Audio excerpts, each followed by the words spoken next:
Telugu Desam party అయితే కొన్ని సీట్ల మార్పులకి సీరియస్ కసరత్తు చేస్తుంది. మళ్ళీ ఇచ్చినటువంటి సీట్‌లో కొన్ని వెనక్కి తీసుకోవడం. పోలవరం ఇచ్చి ముందు వెనక్కి తీసుకోవడం. ఇప్పుడు మళ్ళీ పోలవరంలో అభ్యర్థిని మారుస్తారన్నటువంటి ప్రచారం జరుగుతోంది.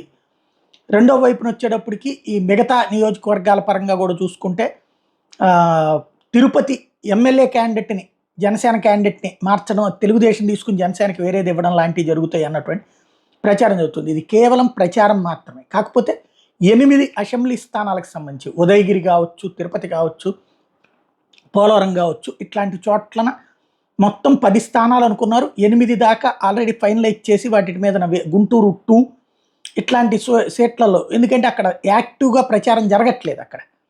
అలాంటి సందర్భంలో అది ఏకుమేకై కూర్చుంటాయి కాబట్టి అభ్యర్థుల మార్పు చేర్పులు ఉంటాయన్నటువంటి కాన్సెప్ట్ నడుస్తోంది.